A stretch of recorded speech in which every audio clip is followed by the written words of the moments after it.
여러분, 제 이름은 김봉수입니다. 사람들이 저를 마당 삼촌이라고 부르기 시작한 건 얼마 안 된 일이죠. 올해 60 중반. 평생 도시에서 흙먼지 날리는 공장에서 쇠 깎고 기계 만지면서 살아왔습니다. 죽을 힘을 다해 일해서 키운 자식들, 노후를 위한 작은 아파트 한 채까지. 저에게는 평범하지만 확실한 미래가 있을 줄 알았습니다. 하지만 그 모든 게 단 한순간에 산산조각 났습니다. 60 중반. 아들 내외에게 버림받고 맨몸으로 쫓겨났습니다. 평생 바친 사랑, 돌아온 건 빈손과 깊은 상처뿐이었습니다. 제게 남은 것은 오기와 분노, 그리고 이 작은 괭이 하나. 대대로 물려받은 종갓집을 이어받겠다고 설레발 치던 아들은 재건축, 보상금에 눈이 멀어 제 명의로 되어 있던 집을 빼돌렸습니다. 며느리요. 아버님, 저희도 먹고 살기 바빠요. 이젠 아버님 스스로 사실 나이잖아요. 명절에도 찾아오지 않던 아들 내외는 결국 저에게 싸늘한 내용 증명 한 장을 던졌습니다. 전세금을 빼지 않으면 강제 퇴거 조치하겠습니다. 며느리는 냉정하게 말했습니다. 평생을 일궈온 제 터전에서 저는 그렇게 쫓겨났습니다. 차마 이웃들의 얼굴을 볼 수 없어 쥐 죽은 듯이 밤중에 보따리 하나 달랑 들고 집을 나섰습니다. 저는 이제 돌아갈 곳도 다시 시작할 돈도 없었습니다. 남은 것은 배신감과 심장 깊숙이 박힌 비수 같은 상처뿐이었습니다. 자식들의 반대, 아내의 만류, 이제는 그 어떤 것도 제게 의미가 없었습니다. 망연자실한 제 손에 들린 건 도시의 한 구석, 텃밭에서 심심풀이로 쓰던 녹슨 괭이 하나와 낡은 옷까지 몇 벌이 전부였습니다. 이렇게 비참하게 죽는 건가? 이렇게 끝낼 순 없다. 그 절망의 끝에서 저를 지탱해 준 건 제 심장을 들끓게 하는 뜨거운 분노와 오기였습니다. 평생 공장에서 기계만 만졌지만 문득 떠오른 건 어릴 적 고향 마을의 흙냄새였습니다. 땀 흘려 일하는 아버지의 모습. 그래, 흙은 절대 배신하지 않는다는 걸 저는 그때 알았습니다. 자식들에게 짓밟힌 이 아비가 맨몸으로도 무엇이든 해낼 수 있다는 걸 똑똑히 보여주마. 제 스스로에게 다짐했습니다. 주중에 남은 것은 정말 딱 그만큼의 계약금뿐이었습니다. 전세금도 아니고 누구도 거들떠보지 않던 가장 외진 곳의 흉가와 밭을 사는데 전부를 걸었습니다. 전라도의 가장 깊은 산골, 버려진 작은 텃밭은 그렇게 저의 마지막 보루가 되었습니다. 이 60 중반의 봉수 할아버지가 60년 가까이 살았던 도시를 떠나 다시 흙으로 돌아가는 순간이었죠. 모두가 비웃고 자식들이 버린 늙은이의 마지막 도박은 그렇게 시작되었습니다. 하지만 이 무모한 선택이 제가 평생 찾아 헤매던 진정한 삶의 가치와 가족의 소중함을 다시 깨닫게 할 줄은 그때는 저도 알지 못했습니다. 새로운 인생의 막이 오르는 순간이었습니다. 기대와 설렘보다는 살아야겠다는 처절한 오기로 전라도의 작은 시골 마을에 도착했습니다. 이곳은 도시의 아들 내외에게 버림받은 저에게 문자 그대로 마지막 보루였습니다. 하지만 현실은 저의 의지를 무너뜨릴 듯 냉혹했습니다. 낡은 집은 비만 새지 않을 정도였고 마당은 제 키보다 큰 잡초들이 무성하게 자라 덤불처럼 변해 있었죠. 텃밭이라 부르기 민망할 정도로 굳고 딱딱한 땅은 삽질 한 번에 비거덕거리는 제 어깨를 아프게 했습니다. 공장 기계는 그렇게 척척 만졌으면서 글 한 줌 다루는 게 왜 이리 어려운가? 한숨이 절로 나왔습니다. 젊은 시절의 노동력은 온데간데 없고 몸은 금세 지치고 땀은 비 오듯 쏟아졌습니다. 마을 사람들도 처음엔 낯선 이방인인 저를 경계하는 눈치였습니다. 도시에서 왔다더니 제대로 할 수 있겠냐는 의심의 시선들이 따가웠습니다. 내가 너무 무모했나 하는 후회가 밀려오기도 했습니다. 그러나 포기할 순 없었습니다. 제 가슴 속에 들끓는 분노와 오기, 그리고 흙을 일구겠다는 일념만이 저를 버티게 했습니다. 삽자루가 손에 익지 않아 물집이 잡히고 허리는 끊어질 듯 아파도 매일 새벽같이 일어나 밭으로 향했습니다. 인터넷을 뒤져가며 밭 갈고 씨앗 심는 법을 배우고 낡은 집 수리법도 영상으로 익혔습니다. 실수투성이였지만 조금씩 낡은 집은 봉수 할아버지의 보금자리로 잡초, 무성한 땅은 깨끗한 텃밭으로 변해갔습니다. 그러다 그만 며칠 밤낮을 밭에서 보내다 몸져 눕게 되었습니다. 아, 내가 정말 틀린 건가? 모든 것을 포기하려던 그 순간 옆집 할머니가 쓰고 오시더니 어르신, 밭일은 그렇게 무작정 하는 거 아니유. 이건 이렇게 해야지 하시며 투박하지만 정성 어린 손길로 저를 간호하고 밭일까지 도와주셨습니다. 한 번, 두 번, 그렇게 마을 사람들은 서툰 저에게 농사일을 가르쳐주고 막걸리 한 잔을 건네며 이야기도 들어주었습니다. 마당 삼촌이라는 애칭도 그때부터 생겼죠.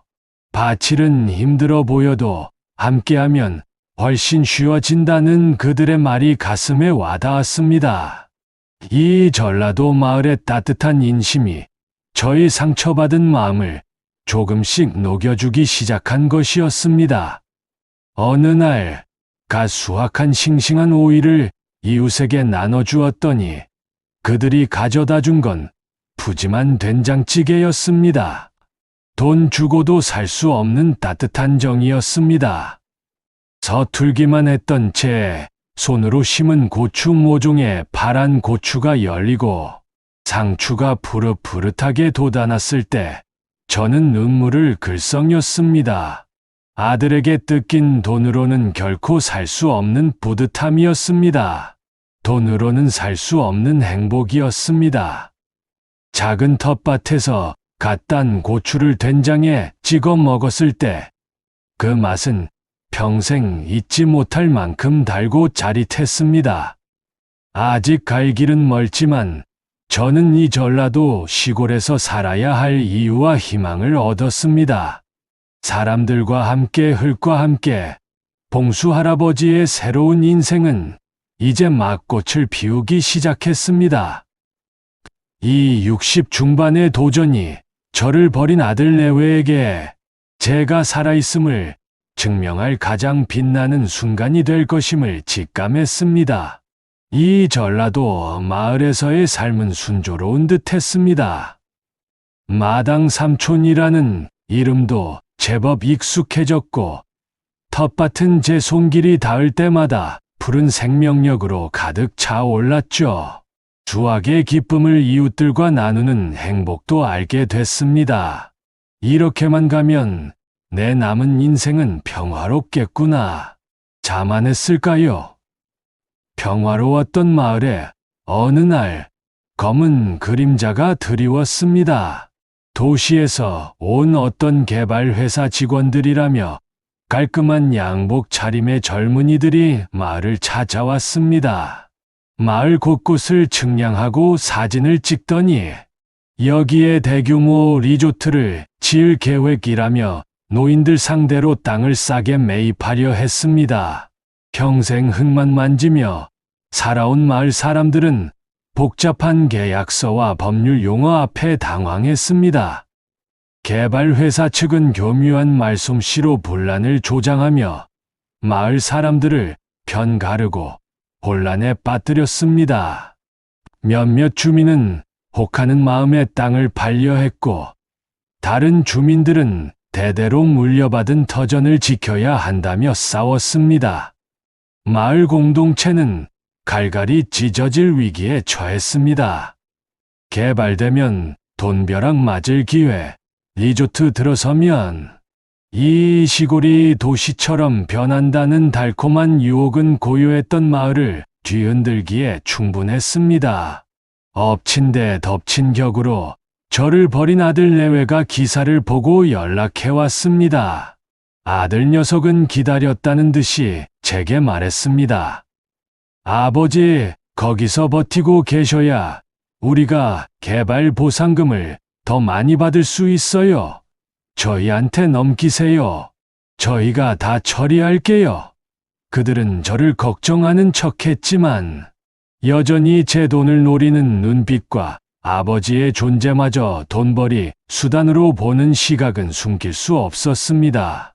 내가 왜 이 자들에게 이 마을까지 내어줘야 한단 말인가. 그들에게서 씻을 수 없는 상처를 받은 저는 더욱 이를 악물었습니다. 도시의 탐욕스러운 개발 세력과 제 피를 빨아먹으려 했던 아들 내외의 모습이 겹쳐 보였습니다. 저는 분노했습니다.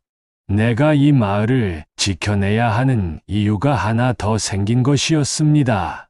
저는 더 이상 마냥 흙만 만지는 마당 삼촌이 아니었습니다. 마을 사람들을 위해 제가 나서야 한다고 생각했습니다.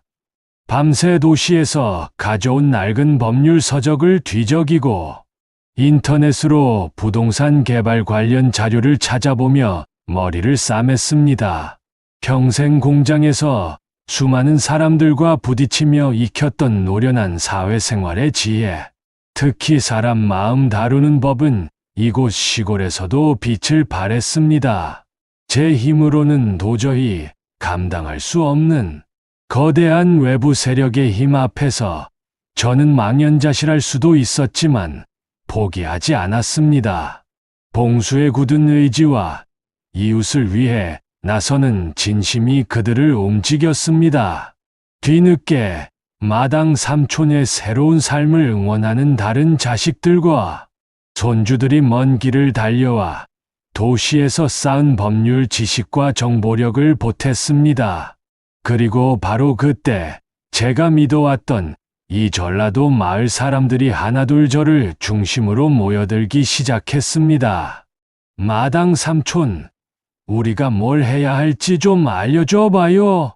이장님을 필두로 젊은 청년들부터 동네 할머니, 할아버지까지 모두 팔을 걷어붙였습니다. 부족한 정보는 함께 모으고 함께 머리를 맞대었습니다. 위기는 제게 혼자만의 삶이 아닌 함께 사는 삶의 가치를 다시 한번 가르쳐 주었습니다. 저는 이제 더 이상 혼자가 아니었습니다. 길고 고통스러웠던 외부 개발 세력과의 싸움은 마침내 끝났고 시련을 겪고 더욱 단단해진 이 전라도 마을 사람들은 더욱 강하게 뿌리내려 풍성한 공동체를 만들어냈습니다. 모두가 합심하여 머리를 맞대고 노력한 결과 부당한 계약을 막아내고 마을을 지켜낼 수 있었습니다. 이웃들은 저를 마당 삼촌이라 부르며 이제 이곳의 어엿한 주민이자 마을의 지킴이로 인정해 주었습니다. 바칠은 여전히 고되지만 함께 나누는 노동의 기쁨과 수확의 보람, 그리고 위기를 극복해낸 공동체의 뿌듯함은 그 어떤 피로도 잊게 했습니다. 한편 저를 내쫓고 재산을 가로챘던 아들 내외는 마을 개발이 무산되었다는 소식을 듣고 펄펄 뛰었습니다. 제가 지켜낸 이 땅이 막대한 이득을 안겨줄 수 있었는데 그걸 아버지가 막았다는 것이죠.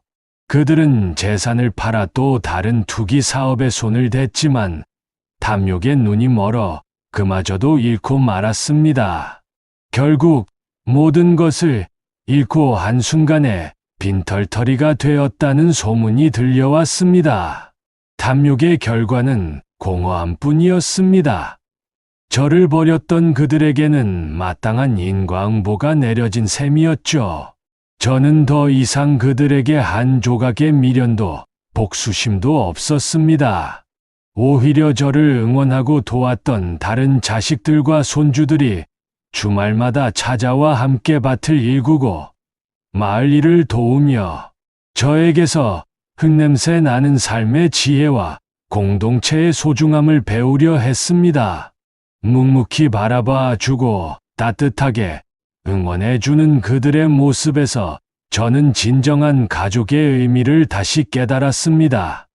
마당 삼촌의 텃밭은 이제 단순한 밭이 아니었습니다. 작물들은 물론 제가 살아온 60 중반의 인생 이야기와 마을의 역경이 담긴 살아있는 교과서 같았습니다. 도시의 경쟁과 욕심 속에서는 결코 얻을 수 없었던 평온함과 충만함을 이곳에서 찾았습니다. 흙을 만지고 햇살을 느끼고 비바람을 맞으며 자연과 사람, 그리고 공동체와 소통하는 삶 속에서 저는 제 자신을 돌아보고 삶의 본질적인 가치를 깨달았습니다. 성공이란 많은 돈을 버는 것이 아니라 내가 존재함을 느끼고 내가 베푼 만큼 되돌려받는 따뜻한 관계 속에 있다는 것을요. 60 중반이라는 나이에 시작한 귀농 생활은 저에게 제2의 인생을 선물해 주었고, 저는 이제 젊은 세대에게 제가 얻은 삶의 지혜를 나누는 멘토가 되었습니다. 제가 살아보니 그렇더군요. 우리네 인생도 밭과 같습니다. 좋은 씨앗을 뿌리고 땀 흘려 가꾸어야만 좋은 열매를 맺습니다. 가뭄과 장마 같은 시련도 있겠지만 때로는 탐욕스러운 외부 세력의 위협과 믿었던 이들에게서의 배신이라는 더 큰 역경도 있겠지요. 하지만 포기하지 않고 묵묵히 나아가면 반드시 결실을 맺게 됩니다.